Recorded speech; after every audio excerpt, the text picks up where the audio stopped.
Sejumlah pengendara motor yang nekat menerobos jalur bus Transjakarta di Jalan Salemba Raya Senen, Jakarta Pusat panik saat mengetahui adanya razia sterilisasi jalur busway yang digelar petugas gabungan Puspom TNI bersama anggota kepolisian.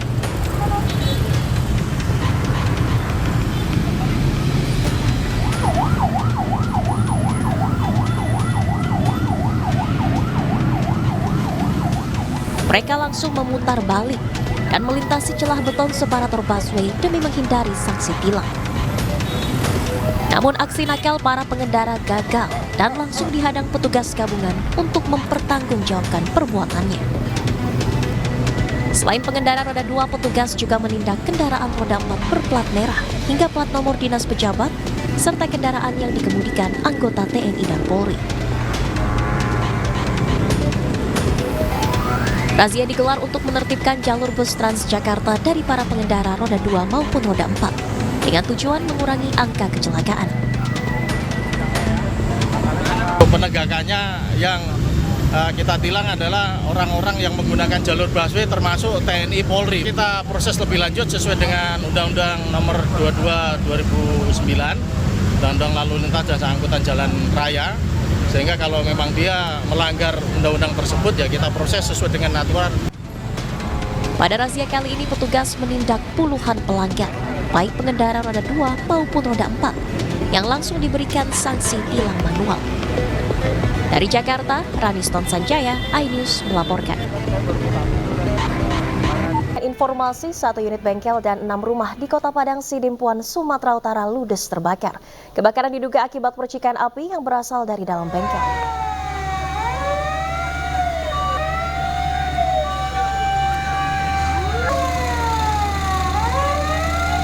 Kebakaran melanda 7 unit bangunan yang berada di Jalan Imam Bonjol, Kelurahan Padang Matinggi, Kota Padang Sidimpuan, Sumatera Utara.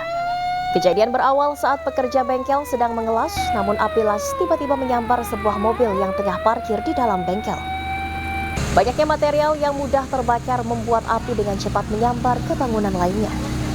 Sedikitnya 1 unit bengkel dan 6 unit rumah papan serta 2 unit mobil ludes di lahap si jago merah.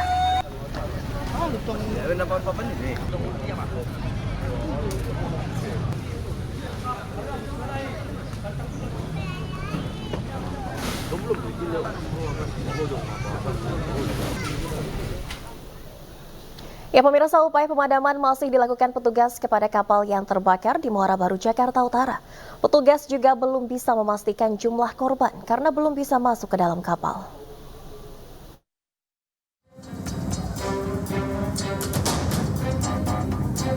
Petugas pemadam kebakaran berupaya keras memadamkan api yang kembali menyala dan membakar kapal di Pelabuhan Muara Baru, Jakarta Utara. 3 buah kapal yang terbakar sejak Minggu sore ini sulit dipadamkan karena banyak material yang mudah terbakar. Hingga kini petugas belum bisa memastikan keberadaan 3 orang yang diduga masih terjebak di lambung kapal karena petugas belum bisa masuk ke dalam kapal. Jadi awalnya dari asap yang keluar dari sisa-sisa kebakaran. Terkait yang diduga ada Kenapa? korban jiwa yang 3 orang? Oh, untuk korban jiwa kita belum ketahui. Belum ada konfirmasi kembali dari kami belum. Sebelumnya hampir 5 jam suku dinas pemadam kebakaran Jakarta Utara melakukan pemadaman terhadap 3 buah kapal besar penangkap ikan yang terbakar. Diduga 2 orang teknisi kapal dan 1 orang anak buah kapal yang sedang berada di ruang mesin menjadi korban dan masih terjebak dalam lambung kapal yang terbakar.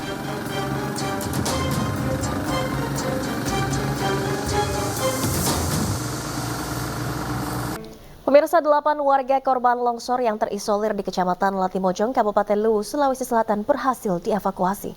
Dari ke-8 korban, 2 diantaranya merupakan anak-anak.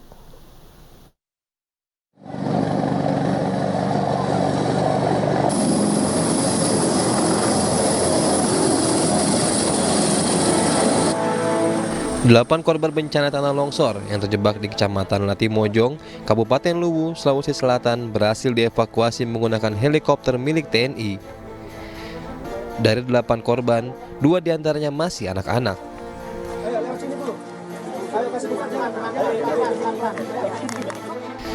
Sampainya di posko induk, ke-8 korban langsung diberikan pelayanan kesehatan.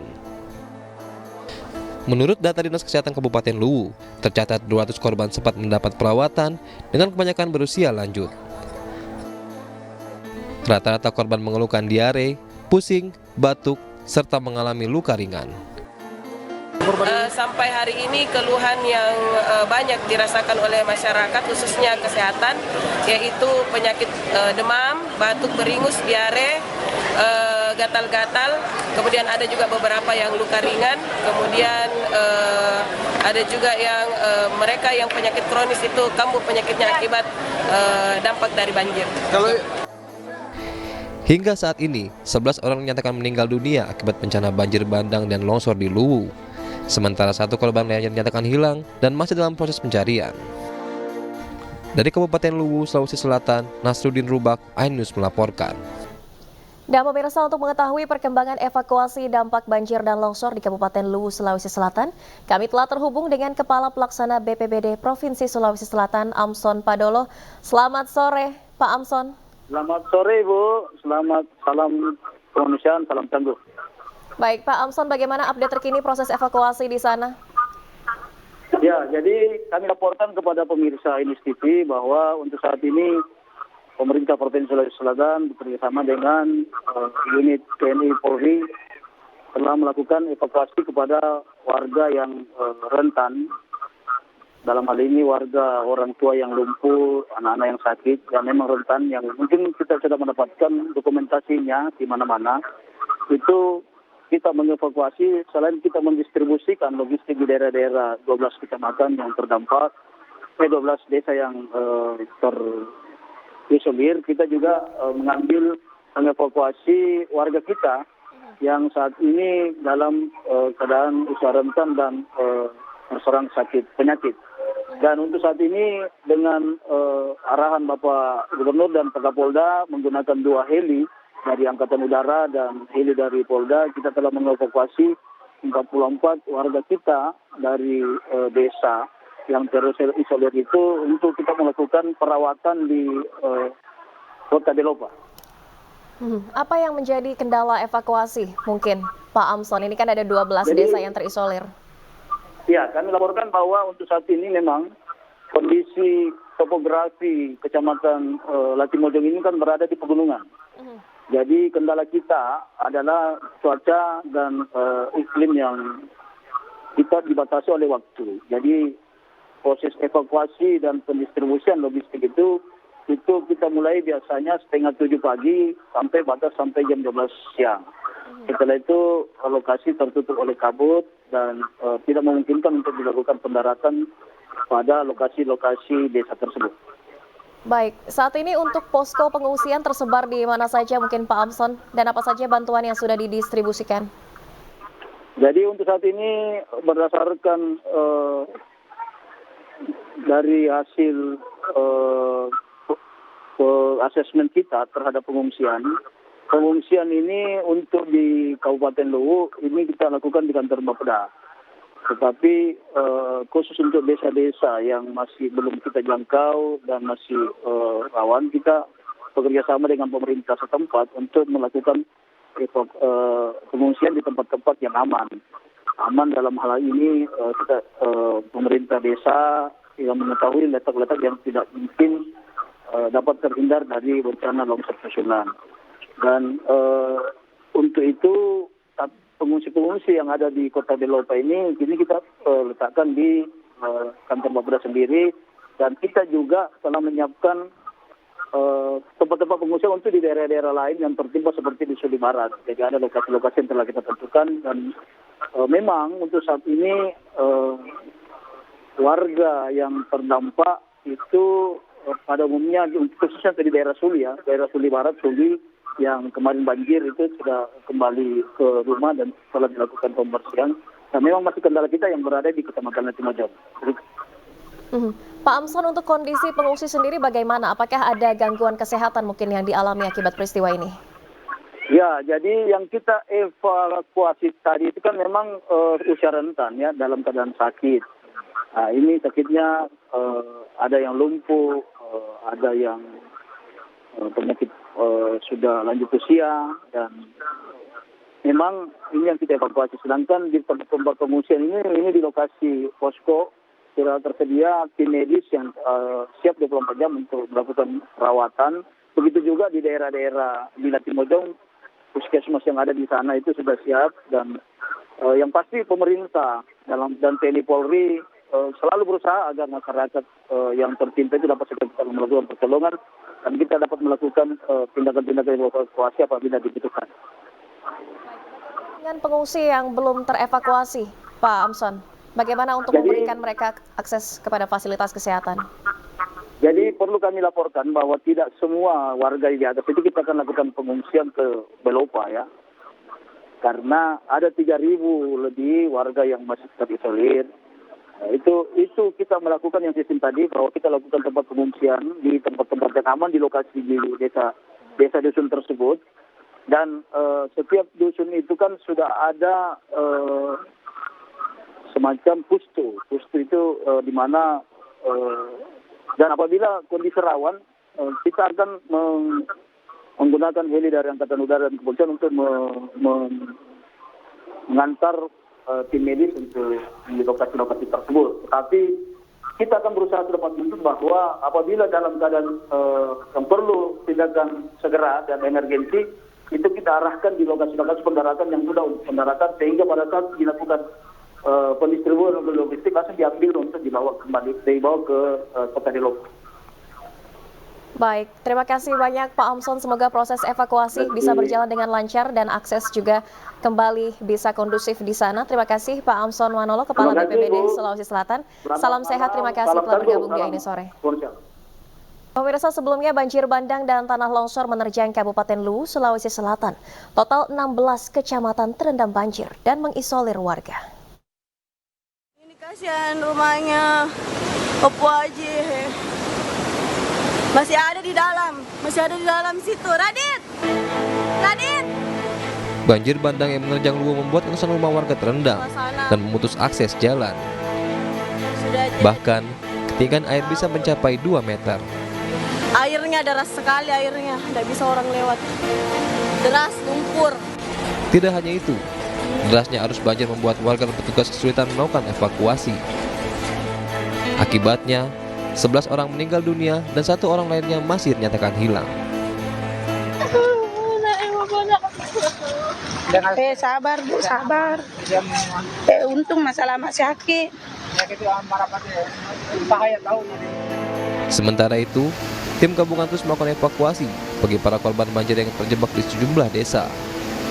Derasnya arus membuat tim SAR menggunakan tali tambang untuk menjangkau warga yang terjebak di dalam rumah.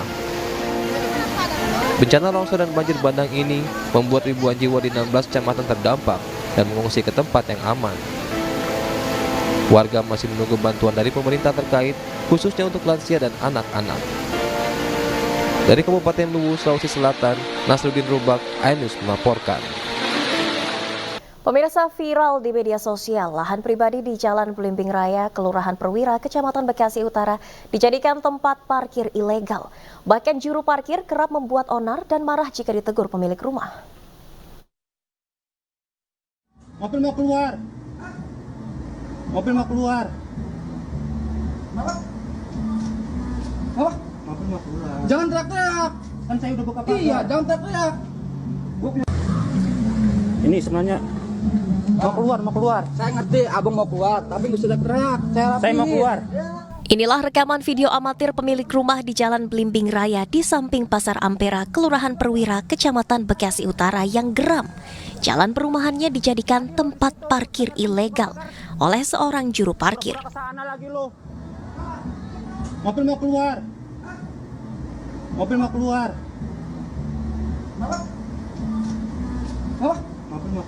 Bahkan juru parkir tersebut kerap membuat onar dan merusak. Dan kerap kali tidak mengakomodir jika sang pemilik rumah membunyikan klakson karena ingin melintas. Saya mau keluar. Diketahui jalan perumahan yang dijadikan lahan parkir ilegal ini merupakan tanah pribadi sang pemilik rumah. Tim Liputan iNews melaporkan. Tadi lo di situ, dengarkan gue buka pagar. Pabrik perakitan barang elektronik di Kecamatan Cikupa, Kabupaten Tangerang, Banten terbakar pada Senin siang. Tidak ada korban jiwa dalam peristiwa ini, sementara kebakaran diduga dipicu api pengelasan yang menyambar ke tumpukan plastik.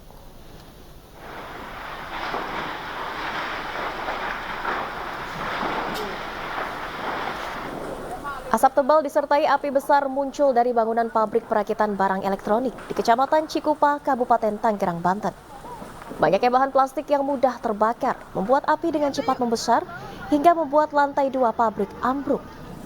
Ratusan karyawan yang tengah bekerja pun langsung dievakuasi. Api berhasil dipadamkan setelah petugas berjibaku selama hampir 3 jam dengan bantuan 4 unit pemadam kebakaran.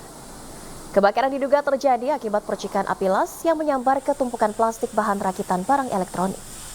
Tidak ada korban jiwa dalam peristiwa ini, sementara kerugian ditaksir mencapai miliaran rupiah. Pemirsa, kuasa hukum keluarga korban mahasiswa STIP yang tewas akibat dianiaya senior mendatangi Polres Jakarta Utara. Keluarga meyakini jumlah pelaku penganiayaan lebih dari 1 orang dan meminta dilakukannya penyelidikan lanjutan.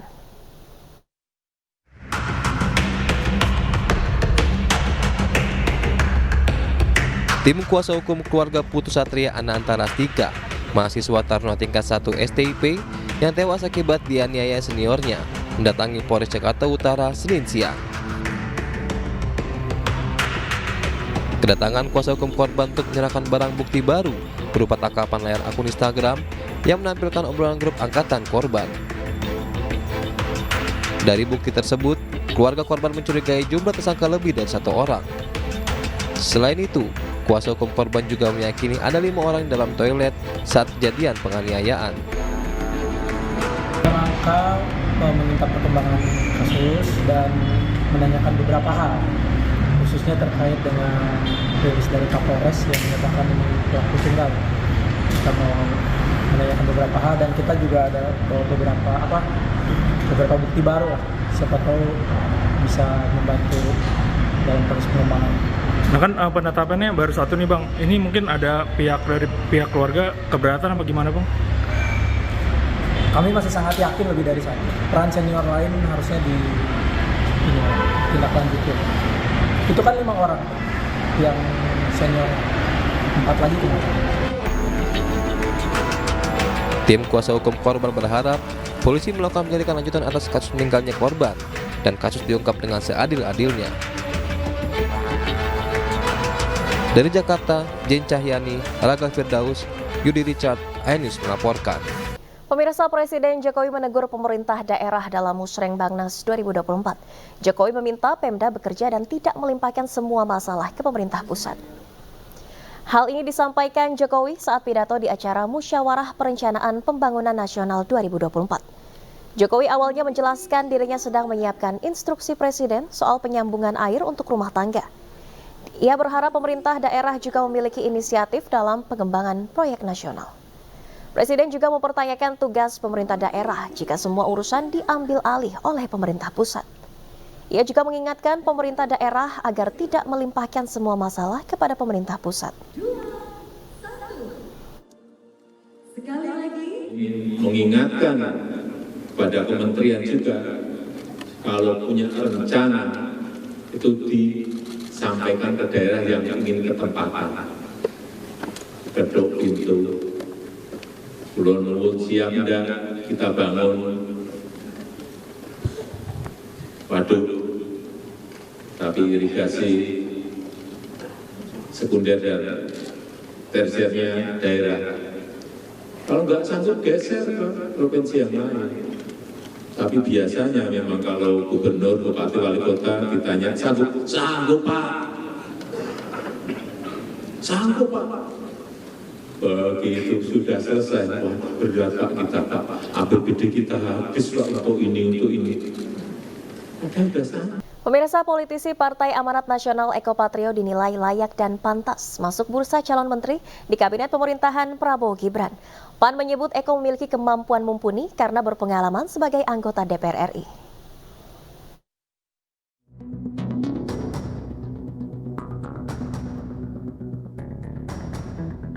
Partai Amanat Nasional menilai salah satu kadernya Eko Hadipurnomo atau Eko Patrio layak masuk bursa calon menteri di kabinet pemerintahan Prabowo Gibran.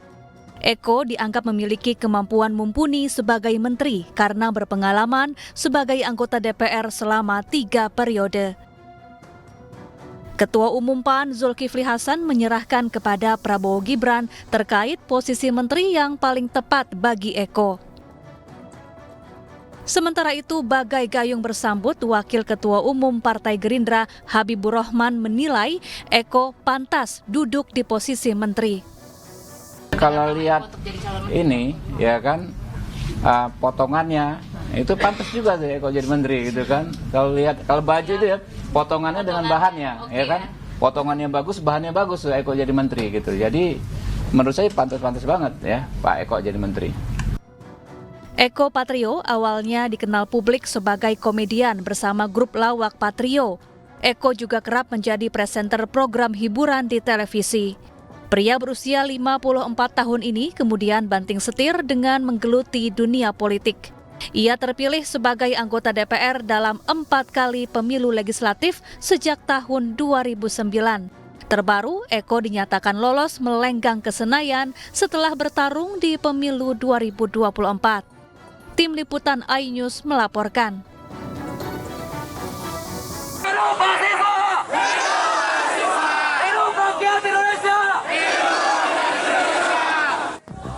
Ratusan mahasiswa Institut Teknologi Bandung menggeruduk gedung Rektorat ITB di Jalan Sulanjana, Kota Bandung, Jawa Barat. Aksi ini sebagai penolakan mahasiswa terhadap skema pinjaman online untuk membayar uang kuliah tunggal atau UKT.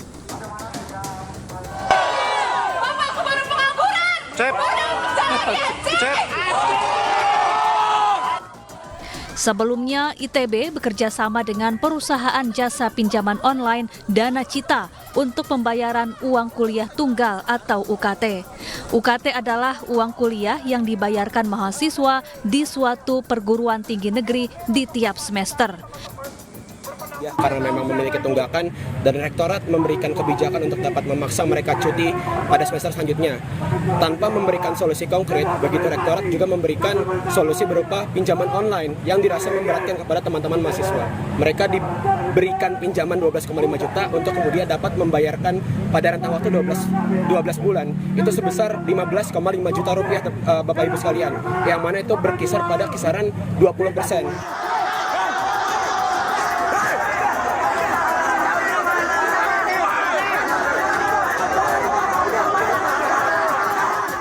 Kericuhan terjadi saat ratusan mahasiswa berunjuk rasa di Universitas Jenderal Sudirman, Purwokerto, Jawa Tengah. Mahasiswa adu mulut dan saling dorong dengan petugas keamanan kampus saat memaksa masuk ke gedung rektorat. Akibatnya sejumlah kaca di gedung rektorat pecah. Para mahasiswa memprotes kenaikan UKT yang dianggap terlalu tinggi. UKT tahun ini bahkan naik 5 kali lipat dibandingkan tahun sebelumnya.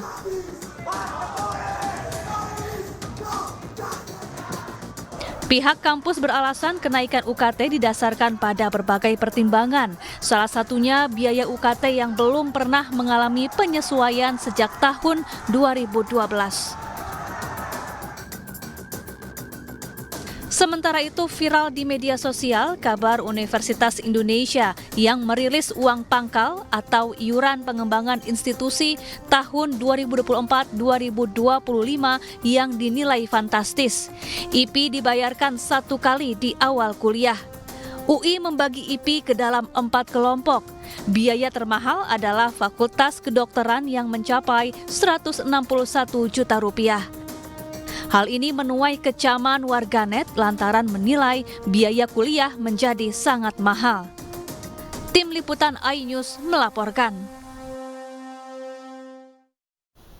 Ya, sementara itu pemirsa, Universitas Indonesia merilis uang pangkal atau iuran pengembangan institusi tahun 2024-2025 yang dinilai fantastis. Dan untuk membahasnya kami telah terhubung dengan Kepala Biro Humas Universitas Indonesia, Amelita Luciana. Selamat sore Mbak Amel, Assalamualaikum. Waalaikumsalam. Selamat sore Mbak Valerie. Ya, baik Mbak Amel. Ini kan UKT ataupun IPI di UI ini cukup tinggi kenaikannya dari kisaran belasan juta rupiah hingga yang paling tinggi di universitas ataupun di Fakultas Kedokteran begitu 161 juta. Apa faktor yang menyebabkan tahun ini kenaikannya cukup fantastis begitu Mbak Amel? Oke, baik Mbak. Pertama perlu saya sampaikan bahwa penetapan ini UKT atau uang kuliah tunggal, kemudian iuran pengembangan institusi ini merupakan komponen biaya pendidikan berdasarkan dan merujuk kepada peraturan yang sudah ditetapkan oleh Kementerian Pendidikan dan Kebudayaan ya Mbak ya. Jadi seperti yang kami tuliskan di website, bisa dilihat bahwa kami jelaskan di situ bahwa pasal 5 ini merujuk kepada pasal 5 ayat 1 huruf A dan ayat 3 Peraturan Menteri Pendidikan Kebudayaan Riset dan Teknologi, kemudian juga di sini yang berkaitan ya tentu saja tentang standar biaya operasional pendidikan tinggi atau SSBOPT di perguruan tinggi negeri. Nah, sebagai sebuah perguruan tinggi negeri tentu kami merujuk kepada peraturan menteri ini. Kemudian juga merujuk kepada keputusan Menteri Pendidikan, Kebudayaan, Riset dan Teknologi nomor 54/P tahun 2024 tentang besaran standar satuan biaya operasional pendidikan tinggi. Nah, proses untuk sampai kepada angka-angka yang terlihat di dalam website kami itu sudah melalui proses panjang yang meliputi diskusi di internal Universitas Indonesia, kemudian kami juga berkonsultasi dengan Kemendikbudristek dalam hal ini untuk menetapkan yang sudah kami publikasikan adalah untuk program sarjana dan program pendidikan vokasi. Kemudian ya itu bisa dilihat dari situ Mbak. Mohon juga di kadang-kadang ada yang di sosial media tidak membaca seutuhnya apa yang sudah kami tampilkan.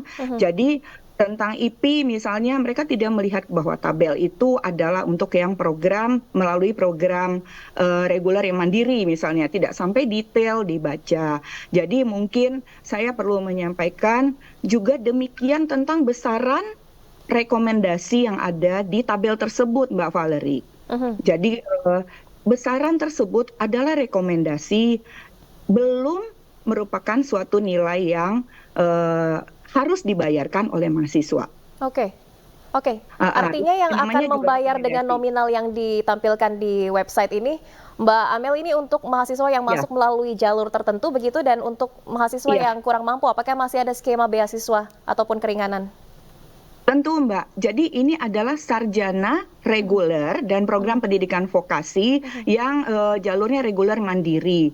Sedangkan yang tidak melalui jalur reguler mandiri ini kita kan punya juga, ada yang melalui seleksi nasional berbasis prestasi, seleksi nasional berbasis tulis gitu ya Mbak ya. Ini mohon dibedakan. Jadi terus terang kami keberatan kalau dikatakan bahwa Universitas Indonesia kalau mau kuliah di UI mahal seperti itu ya Mbak Valerie ya.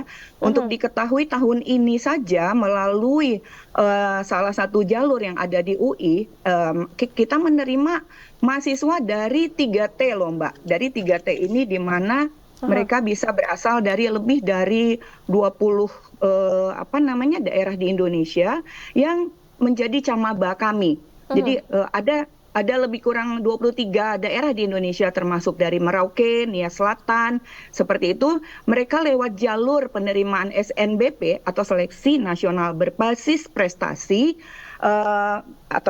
seleksi nasional berbasis prestasi dari daerah 3T, daerah tertinggal, terdepan, terluar ini.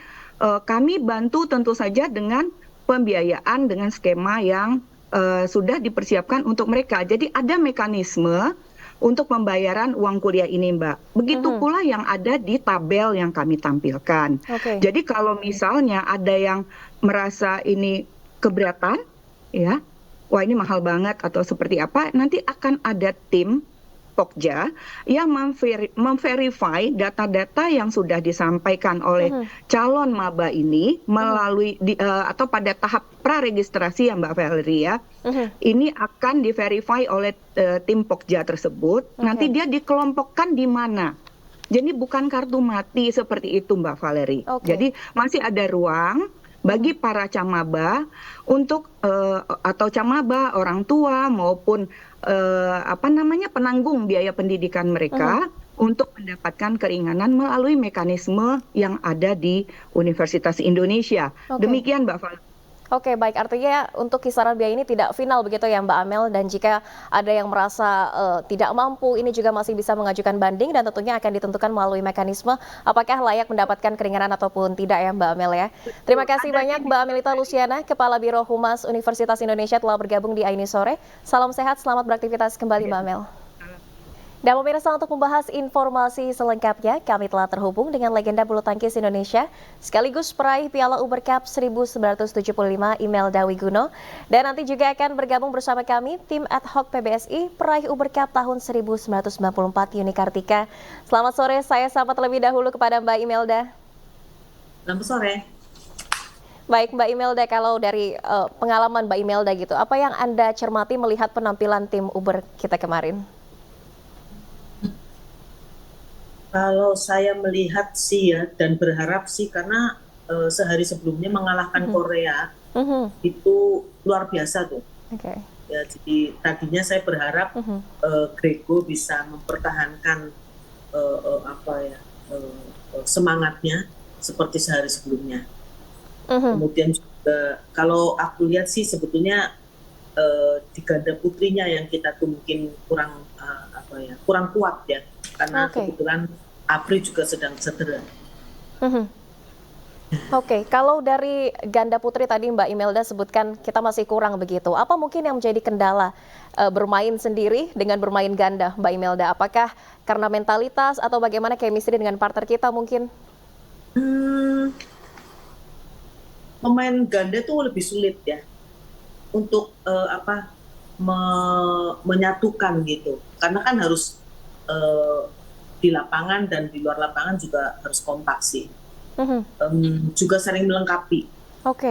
Jadi saya lihat kan sebelum ini Apri itu selalu didukung oleh seniornya Grace Poli, dan kemudian setelah Grace retired digantikan dengan Siti Fadia yang notabene masih lebih muda gitu, dan ini mungkin juga salah satu beban untuk Apri ya, karena dia harus membimbing juniornya.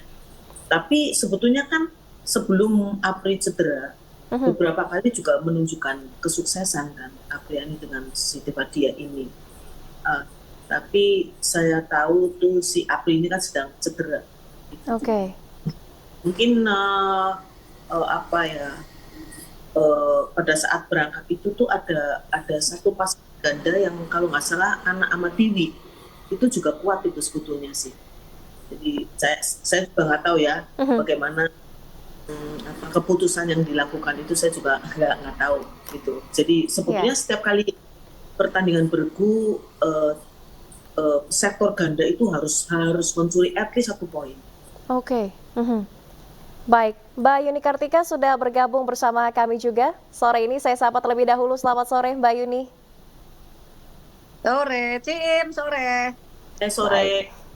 Baik, Mbak Yuni. Dari PBSI sendiri, Mbak Yuni, bagaimana melihat performa tim Uber kita kemarin? Mungkin apa saja evaluasi dan juga apa yang Anda cermati dari penampilan kita di ajang final?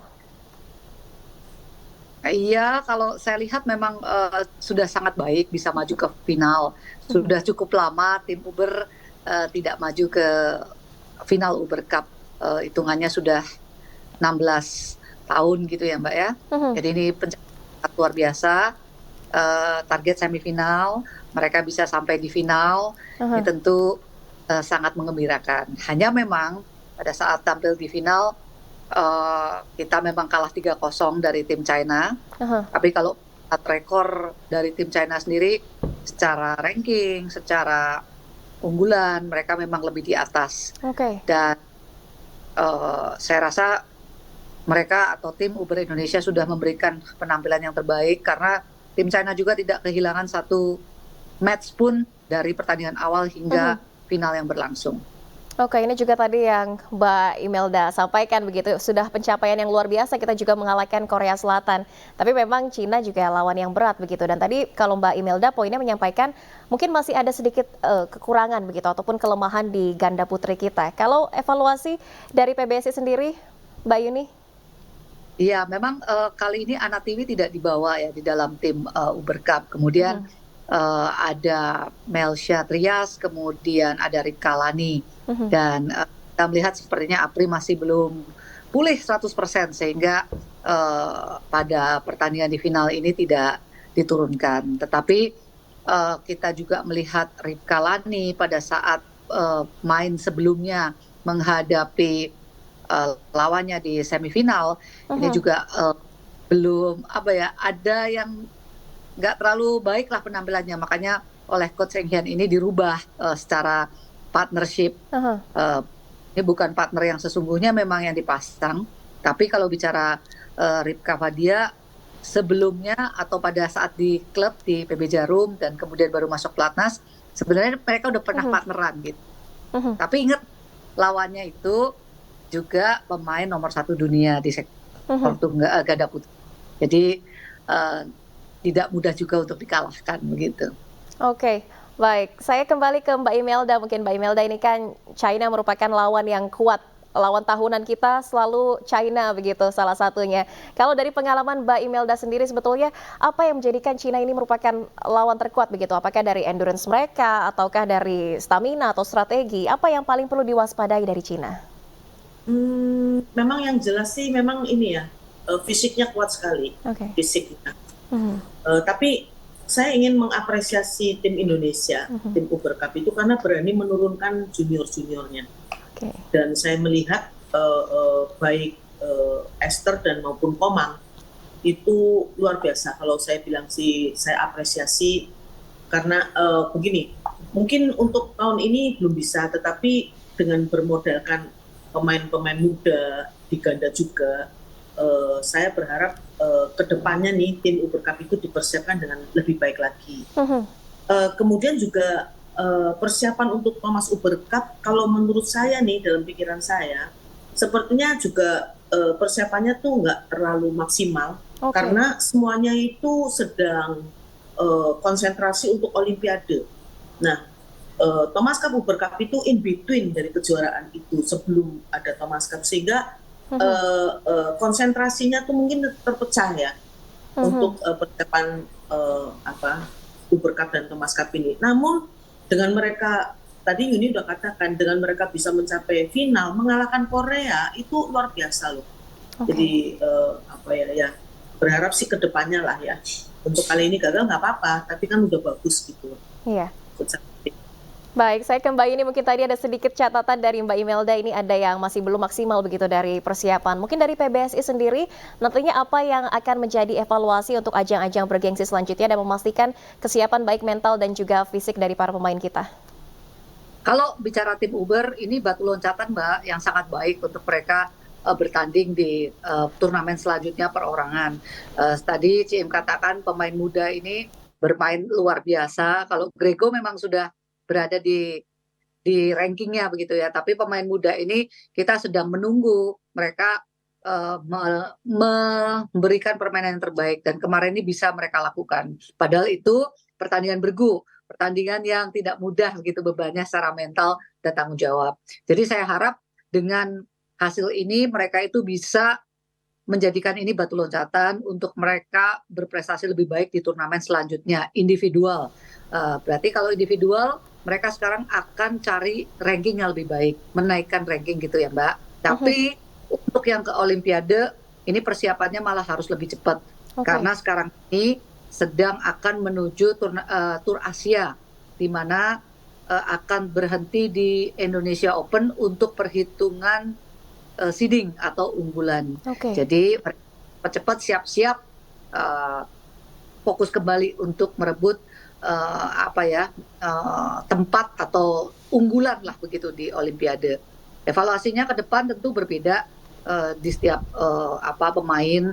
Ya, ada sektor ganda, ada sektor tunggal. Tapi kalau penampilan mereka sudah luar biasa di tengah-tengah di tengah-tengah banyaknya pemain muda yang masuk tim Uber, terus kemudian hasil mereka sampai ke final seperti itu, Mbak. Oke, baik. Mbak Imelda, Mbak Yuni, kita masih akan melanjutkan dialognya usai jeda berikut ini. Tetaplah bersama kami di iNews Sore.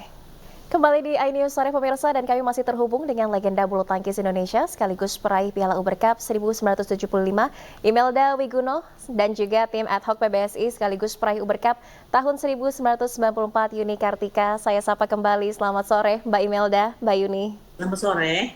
Baik, saya kembali tanyakan ke Mbak Imelda. Mungkin Mbak Imelda, kalau Anda melihat perjalanan dari tahun ke tahun begitu dan juga regenerasi dari para Serikandi Indonesia, bagaimana untuk perkembangannya hingga tahun ini di Uber Cup 2024? Iya, belakangan itu kan sebetulnya kita hanya mengandalkan Grego saja ya di tunggal ya. Tapi dengan adanya Esther dengan Komang, sekali lagi sih menurut saya itu satu pencapaian yang baik. Jadi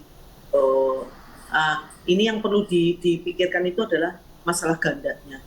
Tapi saya percaya sih Engyan itu sangat bagus gitu untuk menangani di ganda putri, karena dia yang saya dengar itu selalu ngikutin arahan-arahan dari tim ini sport science gitu. Dan itu harus dari analis begitu ya, Mbak ya. Apresiasi juga kepada Pak Fadil yang membentuk tim ad hoc yang isinya adalah orang-orang hebat ya, terutama ya sport science-nya itu bagus banget sih, Mbak. Oke, dari Mbak Yuni mungkin tanggapannya ada catatan berbeda atau bagaimana terkait dengan regenerasi dari tahun ke tahun melihat Serikandi kita? Iya, kalau tunggal putri tentu sangat mengembirakan karena kita melihat Grego sekarang sudah ada temennya gitu ya, Mbak ya, nggak sendirian, dia sudah ada beberapa pemain di belakangnya yang mulai punya kualitas yang baik. Jadi ini sangat menjanjikan, cuma kedepannya harus diberikan pengalaman lebih lagi, pengalaman dalam arti jam terbang yang lebih, pertandingan yang lebih banyak, sehingga mereka bisa menaikkan rankingnya. Di sektor ganda, sebenarnya kalau kita melihat Ana Tiwi, Lani Ripka, ini juga sangat baik. Mereka ini di Tour Eropa kemarin berganti-gantian ya. Satu lagi Melsia Trias, bertiga nih, tiga pasang ini mereka berganti-gantian bisa untuk juara di Super 300 gitu, runner up di Super 500. Ini juga sudah menunjukkan prestasi yang sangat baik. Hanya memang di bergu ini mereka kebetulan ketemunya lawan-lawan yang kuat gitu ya, Korea, China, gandanya ini terkenal dengan ranking yang tinggi dan juga permainannya yang memang levelnya sangat baik. Baik.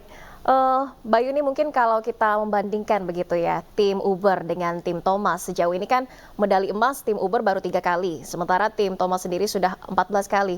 Begitu, mungkin apa yang menjadi catatan tim Thomas lebih unggul dibanding tim Uber? Begitu, dan apa upaya dari PBSI untuk kemudian regenerasi dan juga meningkatkan kualitas selain tadi catatan untuk menambah jam terbang dari Mbak Yuni? Ya, berarti kan sudah jelas untuk tim Thomas ini regenerasinya tidak pernah terputus. Oleh karena itu, karena gini, permainan bergu Thomas Cup dan Uber Cup tuh butuh 5 sektor, 3 tunggal, butuh 5 nomor, 3 tunggal, 2 ganda. Artinya harus punya pemain yang sangat baik di 5 partai yang akan diturunkan.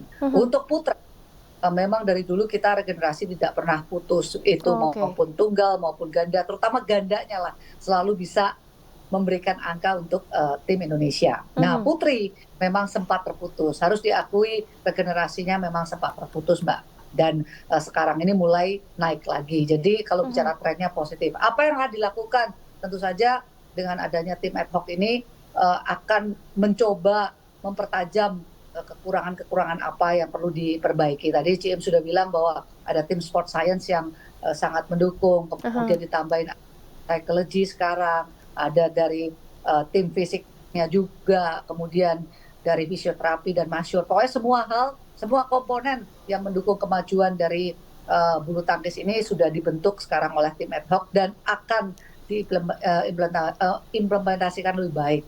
Sudah berjalan dari tahun lalu, hasilnya sudah terlihat mulai dari Tour Eropa, kemudian kita juara di All England dan juara juga badminton Asia. Ya mudah-mudahan Mbak, tren yang positif. Baik. Ya memang kalau dibandingkan dengan tim putra ada regenerasi yang terputus begitu ya dari tim putri kita. Terima kasih banyak Mbak Imelda dan juga Mbak Yuni telah bergabung di iNews Sore. Salam sehat, salam olahraga, selamat beraktivitas kembali. Kembali di iNews Sore pemirsa, MNC Animation menjadi satu dari 250 eksibitor yang memeriahkan perhelatan Indonesia Mom and Baby Kids Expo atau IMOBI di Grand City Hall, Surabaya, Jawa Timur. Dalam pameran ini, MNC Animation memperkenalkan animasi Kiko kepada para pengunjung.